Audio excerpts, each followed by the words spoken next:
তিনি একমাত্র দলের ক্যাপ্টেন যিনি পরপর 2টি ম্যাচ জিতে নিয়েছেন।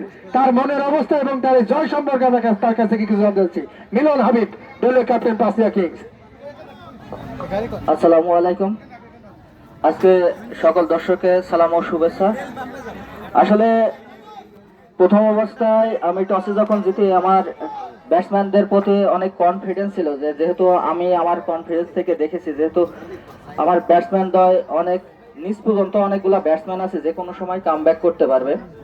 তো সেই সুবাদে আমরা ফিল্ডিংটা চয়েস করছিলাম এবং প্রথম দিকে খেলাটা ঠিকই ছিল, মাঝখানে 2-1টা ওভার যখন দেখলাম যে চেপে গেল ওই সময়টা একটু আমাকে টার্নিং পয়েন্ট হয়ে গেল। তারপরে আসলে সাব্বির ভাইকে আজকে কি বলে ধন্যবাদ দেবো এটা বুঝতে পারছি না, কারণ কি সে যখন ম্যাচটা উইন করে কাঁদতে কাঁদতে এসে আমাকে বললো যে ভাই আপনি আপনার মান সম্মানটা আমি রাখতে পেরেছি। আসলে এই পাওয়াটার মনে হয় না কোনো শেষ আছে, ঠিক আছে। তো তাকে ধন্যবাদ দিলেও আমি শেষ হবো।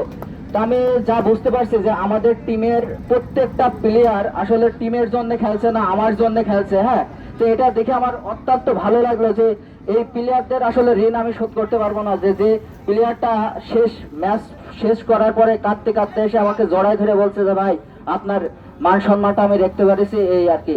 তো ওকে আসলে ধন্যবাদ যে এই ম্যাচ, কারণ এত বড় একটা ম্যাচ শেষ করা আসলে খুবই কঠিন। তো আমরা টিভির পর্দায় একটা সময় দেখতাম যে আব্দুর রাজ্জাকের একটা খেলা কথা মনে আছে, আর ইন্ডিয়ান প্লেয়ার ইউসুফ পাঠানের একটা খেলা আমরা এটা টিভির পর্দায় উপভোগ করছিলাম। আজকে এই বিটি মাঠেও আমরা সেই খেলাটাই উপভোগ করলাম। ধন্যবাদ সাব্বিরকে।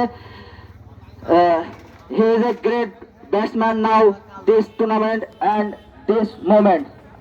আজকে আমার কাছে যা মনে হলো এই টুর্নামেন্টের সেরা ব্যাটসম্যান হয়তোবা আজকের খেলার মাধ্যমে সে প্রমাণ করেছে, এটা ছাড়া আর কিছু বলার নেই।